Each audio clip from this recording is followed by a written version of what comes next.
صحیح بخاری کی روایت ہے، ابو ہریرہ رضی اللہ تعالیٰ عنہ فرماتے ہیں کہ میں نے 70 سے زیادہ صحابہ کرام کو دیکھا جو صفہ کے چبوترے پر اللہ کے نبی صلی اللہ علیہ وسلم سے علم دین کے حصول کے لیے آیا کرتے تھے۔ ما منہم رجل علیہ رداء اما ازار و اما کساء، فرمایا کہ میں نے 70 سے زیادہ ایسے ساتھیوں کو دیکھا کہ اس کے پاس یا تو تہبند ہوتا تھا یا چادر ہوا کرتی تھی، چادر اوڑھتا تھا تو تہبند سے محروم رہتا تھا، اسی چادر کو کھسکا کر کے اپنی شرمگاہ کا پردہ کر لیا کرتا تھا، تہبند ہوتا تھا تو چادریں نہیں ہوتی تھیں۔ 70 سے زائد ایسے صحابہ کرام دیکھے، اور اس کے بعد کہتے ہیں جب وہ نماز پڑھنے چلتا تھا یا چلتا پھرتا تھا تو اپنے کپڑے کو اس خدشے سے کہ کہیں شرمگاہ ظاہر نہ ہو جائے اس کو سمیٹ کر کے یہاں پکڑ لیا کرتا تھا۔ یہ صورتحال تھی ان پاکیزہ اور ان پاکیزہ شخصیات کے بارے میں۔ اگر آج کوئی تنقیص کرے، ان پر انگلیاں اٹھائے، تو کون سی بنیاد پر اس کو برداشت کیا جائے گا؟ تو فرمایا کہ ان کے پنڈلی کے آدھے حصے تک وہ چادریں آیا کرتی تھیں، اور بعض صحابہ کرام کے گھٹنے تک وہ چادریں ہوتی تھیں، اور اس کو اس خدشے سے کہ شرمگاہ ظاہر نہ ہو جائے وہ سمیٹ کر کے رکھا کرتے تھے، اور سمیٹ کر کے نماز پڑھتے تھے، سمیٹ کر کے چلا کرتے تھے۔ یہ صحابہ کرام کی کیفیت تھی۔ اللہ کے نبی صلی اللہ علیہ وسلم نے ان کے عمل کو اسی بنیاد پر سب سے افضل عمل قرار دیا۔ فرمایا اللہ کے نبی صلی اللہ علیہ وسلم نے لا تسبوا اصحابی فإن أحدكم لو أنفق مثل أحد ذهبا ما أدرك مد أحدهم ولا نصيفه، صحیح بخاری و صحیح مسلم کی روایت ہے۔ فرمایا اے لوگو، میرے صحابہ کو، میرے ساتھیوں کو برا مت کہا کرو، میرے صحابہ کو گالیاں مت دیا کرو، اور سن لو تم میں سے کوئی شخص احد پہاڑی کے برابر سونا صدقہ کر دے تو صحابی رسول کے ایک مد عام صدقے کے برابر بھی نہیں پہنچ سکتا۔ الحمدللہ نحمده ونستعینه ونستغفره ونعوذ باللہ من شرور انفسنا ومن سیئات اعمالنا، من يهده الله فلا مضل له ومن يضلل فلا هادي له، واشهد ان لا اله الا الله وحده لا شريك له، واشهد ان محمدا عبده ورسوله، اما بعد فان خير الحديث كتاب الله، وخير الهدي هدي محمد صلى الله عليه وسلم، وشر الامور محدثاتها، وكل محدثة بدعة، وكل بدعة ضلالة، وكل ضلالة في النار۔ فأعوذ بالله السميع العليم من الشيطان الرجيم، بسم الله الرحمن الرحيم، إذ جعل الذين كفروا في قلوبهم الحمية حمية الجاهلية الأولى، فأنزل الله سكينته على رسوله وعلى المؤمنين وألزمهم كلمة التقوى وكانوا أحق بها وأهلها۔ وقال النبي صلى الله عليه وسلم خير القرون قرني ثم الذين يلونهم ثم الذين يلونهم۔ محترم سامعین کرام، بزرگان دین، نوجوانان ملت اسلامیہ اور خواتین اسلام، گزشتہ خطبہ جمعہ میں قرآن مجید کی بعض آیات کی روشنی میں آپ حضرات کے سامنے صحابہ کرام کی عظمت، صحابہ کرام کی فضیلت اور ان کا مقام اور صحابہ کرام کی اہمیت پر گفتگو کی گئی تھی۔ یہ ڈھانچہ، یہ خاکہ اور یہ مکمل ہیکل جس کی شکل میں ہم زندگی گزار رہے ہیں، یہ اسلام کی ایک ایک تعلیمات، اسلام کی تعلیمات پر عمل پیرا ہونے کے ذرائع اور اسباب اور وسائل، یہ مسجدیں، مکہ مکرمہ میں مسجد حرام کا قیام، مسجد نبوی کا مدینہ منورہ میں قیام، رسول اکرم صلی اللہ علیہ وسلم کی سیرت مبارکہ کا تحفظ اور دین اسلام کی تعلیمات کے مختلف گوشوں کو جمع کرنا، یہ ساری کی ساری چیزیں صحابہ کرام کے مرہون منت ہیں۔ صحابہ کرام یہاں تک کوششیں کیا کرتے تھے کہ اللہ کے نبی صلی اللہ علیہ وسلم چلنے پھرنے کے کون سے آداب اختیار کرتے ہیں۔ ابن عمر رضی اللہ تعالی عنہما جو کہ اسلام کے دوسرے خلیفہ کے ہونہار بیٹے تھے، ان کی یہ کیفیت تھی کہ اللہ کے نبی صلی اللہ علیہ وسلم نے جس کیفیت میں اور جن مقامات پر استنجا اور قضاء حاجت کے لیے کسی جگہ کا انتخاب کیا، جس کیفیت میں جہاں بیٹھ کر کے وضو فرمایا، جس کیفیت میں جہاں جا کر کے کوئی عمل کیا، وہ اس عمل کو انجام دینے کے لیے اسی مقام کے انتخاب کی کوشش کرتے تھے۔ یہ صحابہ کرام اتنی عظمت کے حامل تھے کہ اللہ رب العالمین نے اسی بنیاد پر قرآن مجید میں بار بار ان کے مقام کا تذکرہ فرمایا۔ کوئی صحابی رسول چاہے رسول اکرم صلی اللہ علیہ وسلم سے ملاقات نہ کر سکا ہو، لیکن ایمان کی حالت میں آپ کو دور سے دیکھ لیا ہو، ایمان کی حالت میں وفات پائی ہو، تو وہ صحابی رسول بھی اتنی عظمت کا حامل ہے کہ بعد کے دور میں آنے والے تابعین، تبع تابعین، محدثین، اولیاء، مفقہا اور بڑی بڑی شخصیات کے مالک اگرچہ دنیا میں کتنے بھی کارنامے انجام دے دیں، اس ادنا سے صحابی رسول کی پیر کے دھول کی برابر بھی نہیں ہو سکتے۔ یہ اللہ رب العالمین کا سب سے عظیم انعام تھا کہ اللہ رب العالمین نے ان نفوس قدسیہ کو اپنے نبی پیارے حبیب جناب محمد الرسول اللہ صلی اللہ علیہ وسلم کے لیے منتخب فرمایا۔ اور دین اسلام کی شروح و تفسیرات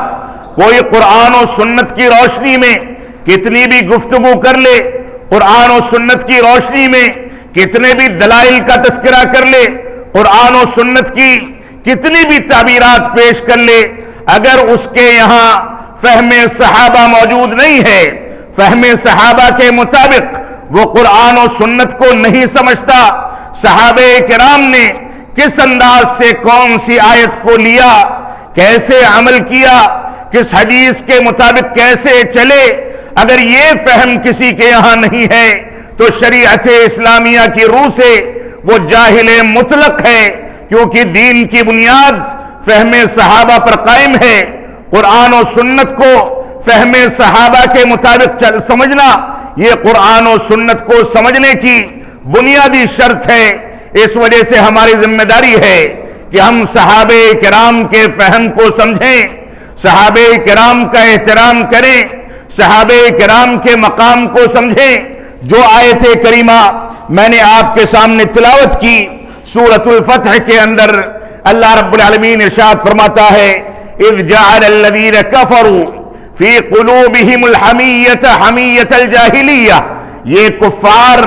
یہ دین کا انکار کرنے والے، ان کے دلوں میں غیرت و حمیت تھی، جس غیرت و حمیت کی بنیاد پر یہ صحابہ کرام کو، رسول اکرم صلی اللہ علیہ وسلم کو مکہ کے اندر داخل نہیں ہونے دیتے تھے۔ اللہ رب العالمین نے فرمایا اسی حمیت کے نتیجے میں ان کی عداوت، ان کی دشمنی، مسلمانوں کے خلاف سازشیں، اللہ کے نبی صلی اللہ علیہ وسلم کو تکلیفیں پہنچانا، صحابہ کرام کی توہین کرنا، صحابہ کرام کو اذیتیں پہنچانا، یہ بڑھتا چلا جا رہا تھا۔ اللہ رب العالمین نے صحابہ کرام اور رسول اکرم صلی اللہ علیہ وسلم کے بارے میں اس آیت کریمہ میں واضح فرما دیا فَأَنزَلَ اللَّهُ سَكِينَتَهُ عَلَى رَسُولِهِ وَعَلَى الْمُؤْمِنِينَ، تو اللہ رب العالمین نے اس موقع سے، اس کیفیت میں اللہ رب العالمین نے سکونت اور اطمینان اور قلبی سکون عنایت فرمایا، اپنے رسول کے اوپر نازل فرمایا۔ اور رسول کے ساتھ جو نبی، رسول کے ساتھ جو مومن اور مسلمان اور ایمان لانے والے تھے، یعنی صحابہ کرام ان کے اوپر بھی رب کائنات نے سکون و اطمینان کا نزول فرمایا. وَأَلْزَمَهُمْ كَلِمَةَ التَّقْوَى وَكَانُوا أَحَقَّ بِهَا وَأَهْلَهَا، اور فرمایا ان کے لیے تقوی کو لازم قرار دے دیا. یہ صحابہ کرام اپنے نبی کی پیروی، حلال و حرام میں تمیز، دین کے لیے ساری قربانی پیش کرنے کے نتیجے میں توحید باری تعالی کو مکمل انداز سے سمجھنے،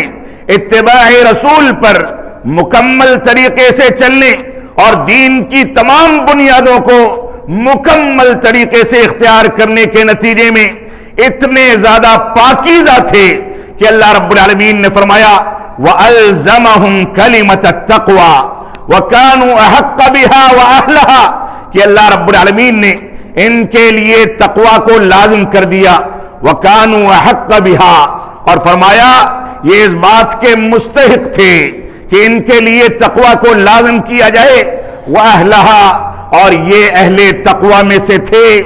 ان کے لیے تقوی کو ان کا مقدر بنا دینا ان کے عمل کے نتیجے میں تھا. اور اس کے بعد فرمایا وَكَانَ اللَّهُ بِكُلِّ شَيْءٍ عَلِيمًا، اللہ رب العالمین ہر چیز کو جاننے والا ہے. تو یہ صحابہ کرام کے بارے میں یہاں تقوی کو ثابت کرنا، ان کو اہل تقوی میں قرار دینا اور ان کو اس بات کا مستحق قرار دینا کہ اہل تقوی میں سے ہیں، ان اہل تقوی میں سے جن کے بارے میں اللہ رب العالمین نے جنت کی بشارتیں سنائی، ان اہل تقوی میں سے جن کے بارے میں اللہ رب العالمین نے قرآن مجید میں جنت کی نعمتوں کا تذکرہ مسلسل فرمایا، ان اہل تقوی میں سے جن کے بارے میں اللہ رب العالمین نے ان کے دل کے پاکیزہ ہونے کی گواہی دی، ان کے جسم اور ان کے ظاہر و باطن کے پاکیزہ ہونے کی گواہی دی. یہ ان تقوی والوں میں سے تھے. لہذا ان صحابہ کرام پر اگر کوئی نکیر کرتا ہے، کسی انداز کی تنقیص کرتا ہے یا تنقیص و توہین کرتا ہے یا تنقیص و توہین کرنے والوں کے ساتھ چل کر کے ان کا ساتھ دیتا ہے، وہ کسی بھی صورت میں مسلمان اور مومن نہیں ہو سکتا. ہماری ذمہ داری ہے کہ ہم اس نزاکت کو سمجھیں کہ یہ دین اسلام جن لوگوں کے ذریعے ہم تک پہنچا، اس دین اسلام کے لیے جن لوگوں نے اپنے مال اور اپنی جان کی قربانیاں پیش کر دی، اس دین اسلام کو ہم تک پہنچانے کے لیے جن لوگوں کے گھروں میں مہینوں مہینوں نہ چولہا جلا، نہ ان کو کھانے کے لیے کچھ نصیب ہوا، نہ پینے کے لیے کچھ نصیب ہوا، ان صحابہ کرام کا احترام کرنا، ان کے مقام کو سمجھنا، یہ ہماری ذمہ داری ہے. تو اللہ رب العالمین نے فرمایا ان کے لیے کلمہ تقوی کو اللہ رب العالمین نے لازم کر دیا ہے، کیونکہ یہ تقوی کے اہل تھے، تقوی کے مستحق تھے. اور اللہ رب العالمین نے صرف اہل قرار نہیں دیا، قرآن مجید کی اس آیت کریمہ کے اندر واضح کر دیا کہ ہمارے نبی جناب محمد الرسول اللہ صلی اللہ علیہ وسلم کے ساتھ جو بھی مومن تھے، وہ جو بھی صحابہ کرام تھے، چاہے بڑے صحابہ رہے ہوں، چاہے متوسط درجے کے صحابہ ہوں، چاہے ادنا درجے کے صحابہ ہوں، صحابیت کا شرف یہ دنیا میں تمام انسانوں انبیاء کرام کے بعد ان کو سب سے اونچا اور سب سے افضل مقام دینے کے لیے کافی ہے. لہذا ہمیں ان کی عظمت اور ان کی فضیلت کو سمجھنا ہوگا. اللہ کے نبی صلی اللہ علیہ وسلم نے بے شمار مقامات پر صحابہ کرام کی عظمت کو بیان فرمایا ہے. قرآن مجید کی چند آیتیں آپ کے سامنے پچھلے خطبہ جمعہ میں ذکر کی گئی. آج مزید چند چیزیں ذکر کر کے میں آئندہ کے خطبے کے لیے کچھ نکات کو مزید چھوڑوں گا. اللہ رب العالمین ان عظیم مقام رکھنے والوں سے محبت کرنے، ان سے الفت رکھنے، ان کے طریقے کو اپنانے، ان کی نقالی کرنے، ان کے طریقے اور اسوے پر چلنے کی ہم کو توفیق عطا فرمائے. ان کے ساتھ چلنے، ان کے اسوے کو پکڑنے میں یہ تو ممکن ہو سکتا ہے کہ ہم مٹی کھا کر کے اپنا پیٹ بھر لیں، پھٹے پرانے کپڑے پہن لیں۔ یہ تو ممکن ہے کہ ہمارے گھروں میں کئی روز تک چولہا نہ جلے، لیکن یہ ممکن نہیں ہے کہ رب کائنات جس نے ہم کو پیدا کیا ہے اس کی شان میں کوئی گستاخی کر دی جائے۔ یہ ممکن نہیں ہے کہ اس کے حقوق میں کچھ حق تلفی کر دی جائے۔ یہ ممکن نہیں ہے کہ صحابہ کرام کے طریقے پر چلنے والے ان کے طریقے پر چلیں اور دنیا کے اندر کسی انداز کے خسارے یا گھاٹے کا کوئی سودا کریں یا آخرت میں خسارے اور گھاٹے کا سامنا کریں۔ ان نفوس قدسیہ کے اسوے اور نمونے کو اپنانے والا دنیا میں بھی کامیاب ہوتا ہے اور آخرت میں بھی کامیاب ہوتا ہے۔ اور کیوں کامیاب نہ ہو؟ وہ جماعت جس کا انتخاب خود رب کائنات اپنے عرش بری سے کرتا ہے، اور وہ مسلمان کیوں کامیاب نہ ہو جو اپنے ساتھی کی، اپنے نبی کے ساتھیوں سے محبت کرے۔ وہ نبی جس نبی نے ساری تکلیفیں اٹھائیں، ساری مشکلات برداشت کی، اور اللہ رب العالمین نے انہی صحابہ کرام کو اس کے تعاون کے لیے اس کا ساتھی بنایا، اس کا دوست بنایا۔ یہ چلتے تھے تو صحابہ کرام ان کے جانوروں کی نکیل پکڑا کرتے تھے۔ اللہ کے نبی صلی اللہ علیہ وسلم کو بھوک لگتی تھی تو یہ صحابہ کرام تلملائے جایا کرتے تھے۔ اللہ کے نبی صلی اللہ علیہ وسلم نے جب خندق کے موقع سے کدال چلانا شروع کیا، صحابہ کرام آپ کے ساتھ لگے رہے، دشمنان اسلام کو روکنے کی کاوشیں چلتی رہی۔ اس موقع سے بھی انہی صحابہ کرام میں ایسے صحابہ موجود تھے جن کے پیٹوں پر پتھر بدھے تھے، اور اللہ کے نبی صلی اللہ علیہ وسلم نے اپنے مبارک پیٹ پر 2 پتھر باندھ رکھے تھے۔ نہ کھانے کو کچھ تھا، نہ پینے کو کچھ تھا، لیکن دین کے تحفظ کے لیے ہاتھ میں کدال تھا، ایمان کا جذبہ تھا، سنت کے تحفظ کا مقام تھا، اور اس بات کا جذبہ تھا کہ ہم کو مدینۃ الرسول کو تحفظ فراہم کرنا ہے۔ ایسا نہ ہو کہ دشمنان اسلام یہاں داخل ہو کر کے اسلام کو نقصان پہنچا دیں، ہمارے نبی کو تکلیف پہنچا دیں۔ انہی صحابہ کرام میں وہ صحابہ کرام بھی موجود تھے جنہوں نے احد کے مقام پر ابو دجانہ کو دیکھیں آپ، اور دوسرے صحابہ کرام کو دیکھیں جنہوں نے فدائیت کی مثالیں قائم کی۔ تاریخ کی روایتوں میں محدثین اور تاریخ نگاران اور سیرت نگاران لکھتے ہیں کہ بعض صحابہ کرام نے اپنی پیٹھ دشمنوں کے حوالے کر دی۔ سبب کیا تھا؟ سبب یہ تھا کہ اگر دشمنوں کی جانب سے آتے ہوئے تیر، آتے ہوئے خنجر، دشمنوں کی جانب سے کیا جانا والا حملہ اگر ہماری نگاہوں کے سامنے ہوگا تو فطری تقاضے سے کہیں جسم چھٹک نہ جائے، ہم کنارے نہ ہو جائیں اور ہمارے پیارے حبیب کو جا کر کے وہ ہتھیار زخمی نہ کر دے۔ یہ صورتحال تھی فدائیت کی کہ پیٹھ دشمنوں کے حوالے کر کے کھڑے ہو جاتے ہیں، تیر آتے جاتے ہیں، زخمی کرتے جاتے ہیں، اور دیکھتے ہی دیکھتے 70 سے زیادہ صحابہ کرام شہید کر دیے جاتے ہیں۔ یہ صورتحال تھی۔ امہات المومنین اور مسلمانوں کی خواتین اسی تربیت کے نتیجے میں، صحابیت کے اسی درجے اور اسی عظمت پر فائز ہونے کے نتیجے میں میدان جنگ میں مسلمانوں کا ساتھ دیتی ہیں، پٹیاں کرتی ہیں، مسلمانوں کی بیمار پرسی کرتی ہیں، اور ساری کی ساری فدائیت کی مثالیں قائم کی جاتی ہیں۔ ایک خاتون یہاں تک اٹھتی ہے کہ اس کا بیٹا کسی موقع سے شہید کر دیا گیا، لوگوں نے کہا، وہ آ کے کہتی ہیں کہ پہلے میرے پیارے حبیب کی خبر دو، میرے حبیب اللہ رب العالمین کے آخری رسول، ان کی کیا کیفیت ہے، وہ کس حالت میں ہیں، کہیں ان کو تو کچھ نہیں ہوا؟ بیٹے کی خبر گیری بعد میں کر لی جائے گی، پہلے پیارے حبیب کے بارے میں بتاؤ۔ صحابیت کے درجے اور صحابیت کے مقام کی یہ چھوٹی چھوٹی مثالیں ہیں، اور مجھ کو افسوس ہوتا ہے، اور جتنا تف کیا جائے اتنا کم ہے ان لوگوں پر جو صحابہ کرام پر تنقیدیں کرتے ہیں، صحابہ کرام کی تنقید کرتے ہیں، صحابہ کرام کے خلاف تنقیدیں کر کے واویلا کھڑا کرتے ہیں۔ اللہ کی قسم، ایسے لوگ صحابہ کرام کو بہانہ بنا کر کے اپنی منافقت، اپنے دل کے چور اور اسلام دشمنی کا لبادہ اوڑھ کر کے اسلام کو نقصان پہنچانے کے سوا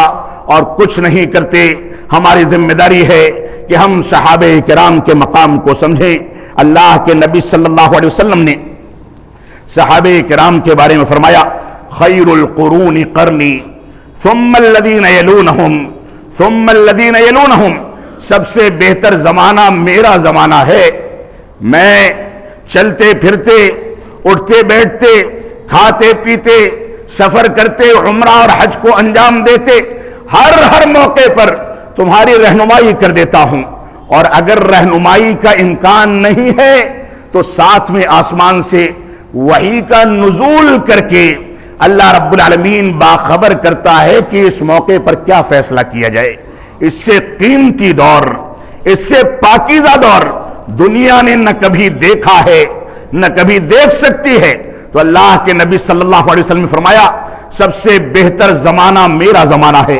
ثم الذین یلونہم، اور اس کے بعد میری وفات کے بعد کا زمانہ یعنی صحابہ کرام کا زمانہ، ثم الذین یلونہم، پھر صحابہ کرام کے بعد کا زمانہ یعنی وہ زمانہ جس میں صحابہ کرام کے شاگرد تابعین عظام رہیں گے، وہ دین کی سچی ترجمانی کریں گے۔ اور ایک قول کے مطابق اللہ کے نبی صلی اللہ علیہ وسلم کا عہد مبارک، خلفائے راشدین کا عہد مبارک، اور اس کے بعد خلفائے راشدین کے بعد کا دور جو تابعین اور صحابہ کا ملا جلا دور ہے، وہ دور تیسرے دور سے مراد ہے۔ اسی طریقے سے اللہ کے نبی صلی اللہ علیہ وسلم نے ان صحابہ کرام کو حق کا معیار قرار دیا، فرمایا ستفترق امتی علی 73 ملة كلهم في النار الا واحدة قالوا ومن هي يا رسول الله قال ما انا عليه اليوم واصحابي۔ ترمذی کی حسن روایت ہے۔ اللہ کے نبی صلی اللہ علیہ وسلم نے فرمایا کہ میری امت 73 فرقوں میں تقسیم ہو کر کے منتشر ہو جائے گی، اور سارے کے سارے فرقے، سارے کے سارے مکاتب فکر، کیونکہ ان کے یہاں عقیدے کا خلل ہوگا، توحید سے سمجھوتا ہوگا، اتباع رسول کے خلاف ان کے یہاں عمل پایا جائے گا، اس وجہ سے سارے کے سارے جہنمی ہیں الا واحدہ، سوائے ایک گروہ کے۔ صحابہ کرام نے فوراً پوچھا ومن ہی یا رسول اللہ، اے اللہ کے نبی صلی اللہ علیہ وسلم، وہ خوش نصیب گروہ کون سا ہوگا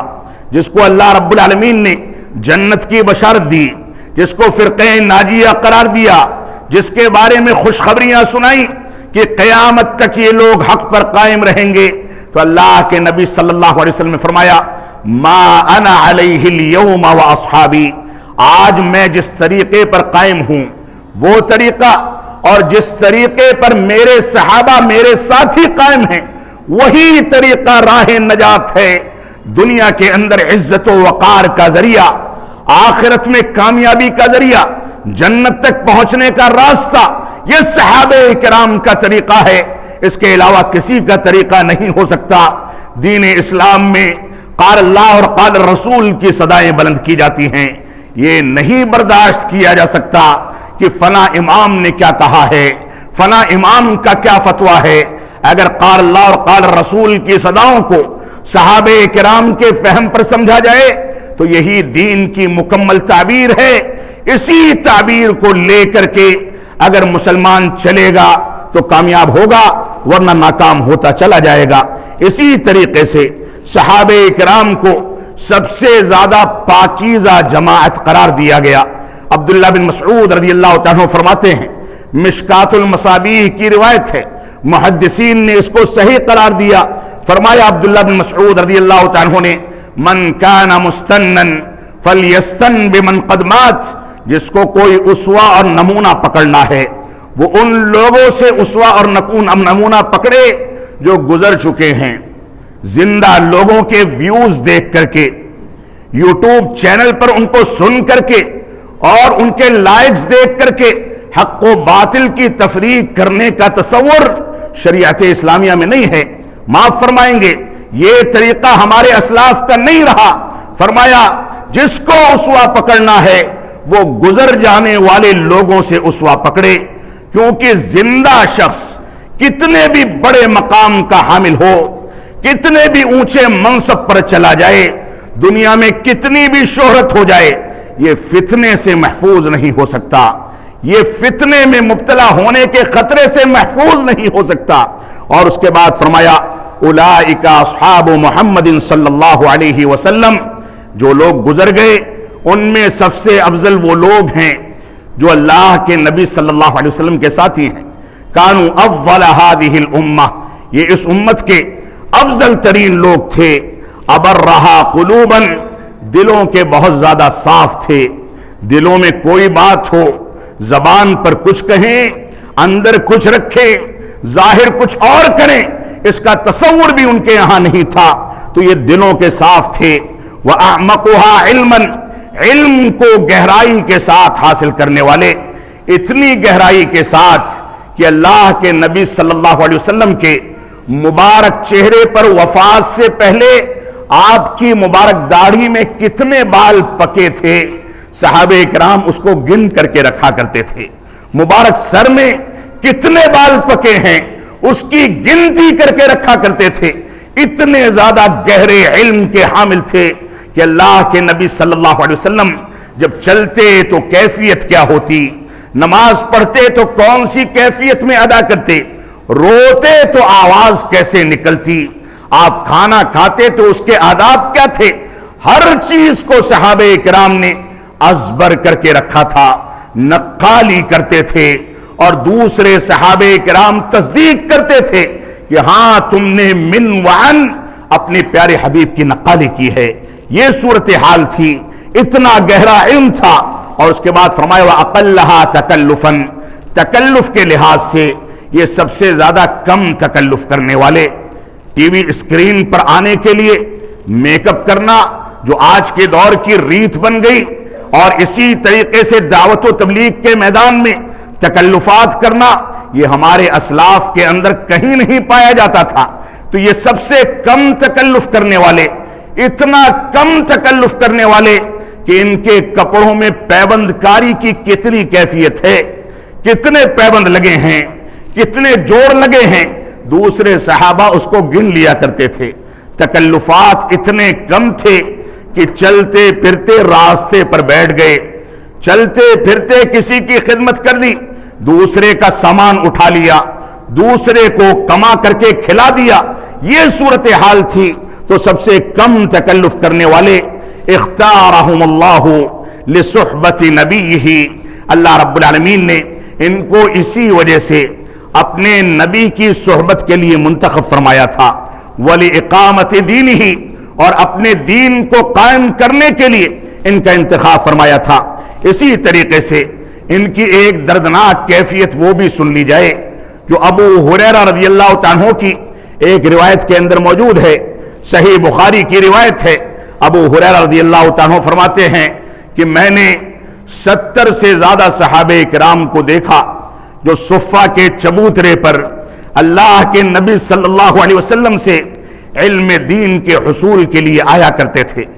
70 سے زائد صحابہ کرام کو ایسے تھے جن کو دیکھا ما منہم رجل علیہ رداء اما ازار و اما کساء، فرمایا کہ میں نے 70 سے زیادہ ایسے صحابہ کرام کو دیکھا، ایسے ساتھیوں کو دیکھا کہ اس کے پاس یا تو تہبند ہوتا تھا یا چادر ہوا کرتی تھی، چادر اوڑھتا تھا تو تہبند سے محروم رہتا تھا، اسی چادر کو کھسکا کر کے اپنی شرمگاہ کا پردہ کر لیا کرتا تھا، تہبند ہوتا تھا تو چادریں نہیں ہوتی تھیں۔ 70 سے زائد ایسے صحابہ کرام دیکھے، اور اس کے بعد کہتے ہیں جب وہ نماز پڑھنے چلتا تھا یا چلتا پھرتا تھا تو اپنے کپڑے کو اس خدشے سے کہ کہیں شرمگاہ ظاہر نہ ہو جائے اس کو سمیٹ کر کے یہاں پکڑ لیا کرتا تھا۔ یہ صورتحال تھی۔ ان پاکیزہ اور ان پاکیزہ شخصیات کے بارے میں اگر آج کوئی تنقیص کرے، ان پر انگلیاں اٹھائے، تو کون سی بنیاد پر اس کو برداشت کیا جائے گا؟ تو فرمایا کہ ان کے پنڈلی کے آدھے حصے تک وہ چادریں آیا کرتی تھیں، اور بعض صحابہ کرام کے گھٹنے تک وہ چادریں ہوتی تھی، اور اس کو اس خدشے سے کہ شرمگاہ ظاہر نہ ہو جائے وہ سمیٹ کر کے رکھا کرتے تھے، اور سمیٹ کر کے نماز پڑھتے تھے، سمیٹ کر کے چلا کرتے تھے۔ یہ صحابہ کرام کی کیفیت تھی۔ اللہ کے نبی صلی اللہ علیہ وسلم نے ان کے عمل کو اسی بنیاد پر سب سے افضل عمل قرار دیا۔ فرمایا اللہ کے نبی صلی اللہ علیہ وسلم نے لا تسبوا اصحابی فإن أحدكم لو أنفق مثل أحد ذهبا ما أدرك مد أحدهم ولا نصيفه۔ صحیح بخاری و صحیح مسلم کی روایت ہے۔ فرمایا اے لوگوں، میرے صحابہ کو، میرے ساتھیوں کو برا مت کہا کرو، کیونکہ اللہ نے ان کو میرے لیے منتخب فرمایا ہے۔ جو میرے صحابہ کو برا کہے گا گویا میرے انتخاب پر وہ نکیر کرتا ہے، اور جو میرے اوپر تنقید کرے گا گویا وہ اللہ رب العالمین پر تنقید کرتا ہے۔ تو فرمایا میرے صحابہ کو گالیاں مت دیا کرو، اور سن لو تم میں سے کوئی شخص احد پہاڑی کے برابر سونا بھی خرچہ کر دے، صدقہ کر دے، تو صحابی رسول کے ایک مد عام صدقے کے برابر بھی نہیں پہنچ سکتا۔ یہ صحابی رسول کا اور صحبت رسول کا مقام ہے۔ اللہ رب العالمین نے ان کا انتخاب فرمایا۔ اللہ کے نبی صلی اللہ علیہ وسلم فرماتے ہیں ان اللہ اختار لی اصحابا وجعل منہم وزراء وانصارا فمن سبہم فعلیہ لعنت اللہ، اور بعض روایات میں ہے فمن سبہم فعلیہ لعنت اللہ والملائکۃ والناس اجمعین۔ اللہ کے نبی صلی اللہ علیہ وسلم فرماتے ہیں کہ اللہ رب العالمین نے میرے لیے میرے ساتھی منتخب فرمائے ہیں، ان میں سے میرا کسی کو وزیر بنایا، یعنی میرے کسی گوشے کا ذمہ دار بنایا، میرا مددگار بنایا، لہذا جو ان کو گالیاں دے گا ان پر اللہ رب العالمین کی، فرشتوں کی اور سارے کے سارے لوگوں کی لعنت ہے۔ اللہ رب العالمین نے ان کا اختیار اسی وجہ سے فرمایا کیونکہ یہ لوگ پاکیزہ دامن کے مالک، پاکیزہ شخصیت کے مالک تھے۔ اللہ رب العالمین ہم کو قرآن و سنت کے مطابق چلنے کی توفیق عطا فرمائے۔ ایک روایت میں ہے جو ابن ماجہ کی روایت ہے، علامہ البانی رحمۃ اللہ علیہ نے اس روایت کو صحیح قرار دیا۔ فرمایا کہ اللہ کے نبی صلی اللہ علیہ وسلم کہتے ہیں میرے ساتھیوں کو گالی نہ دو، اور اس بات کو سمجھ لو کہ اللہ کی قسم تم میں سے کوئی شخص ایک گھنٹے کے لیے بھی اگر کوئی خیر کا کام کرتا ہے تو وہ اگر صحابی رسول ایک لمحے کے لیے بھی کوئی خیر کا کام کرتا ہے، تم پوری زندگی اس خیر کے کام کو کرتے رہو لیکن صحابی رسول کے مقام پر نہیں پہنچ سکتے۔ اور اللہ کے نبی صلی اللہ علیہ وسلم نے ان کو دین کے تحفظ کا ذریعہ اور وسیلہ قرار دیا۔ ان کے جانے کے بعد امت محمدیہ کو اس بات سے ڈرایا کہ جب تک صحابہ کرام اس دنیا میں ہیں، ایک صحابی رسول بھی اگر کسی اسلامی غزوے اور جنگ میں شریک ہے تو اس غزوے کی فتح یابی اللہ رب العالمین کی جانب سے یقینی ہے۔ یہی وجہ ہے کہ صحیح بخاری کی روایت کے مطابق صحابہ کرام اور تابعین پوچھا کرتے تھے غزوات میں کہ کیا تم میں کوئی ایسا ہے جس نے اللہ کے نبی صلی اللہ علیہ وسلم کی صحبت اختیار کی ہو، اور اس کے بعد یہ پوچھا کرتے تھے کہ کیا تم میں کوئی ایسا ہے جس نے صحابی رسول کی صحبت اختیار کر کے تابعی کا مقام اختیار کیا ہو، اور اس کے بعد یہ جب تک موجود رہے، جب تک فتح یابی کا سلسلہ ان کے ساتھ جاری رہا۔ اور اللہ کے نبی صلی اللہ علیہ وسلم نے اسی وجہ سے فرمایا جب تک یہ اس دنیا میں موجود ہیں تب تک دنیا امن و سلامتی کے ساتھ چلتی رہے گی، لیکن جب یہ گزر جائیں گے تو جو وعدہ کیا ہے رب کائنات نے وہ پورا ہو جائے گا۔ فتنے نازل ہوں گے،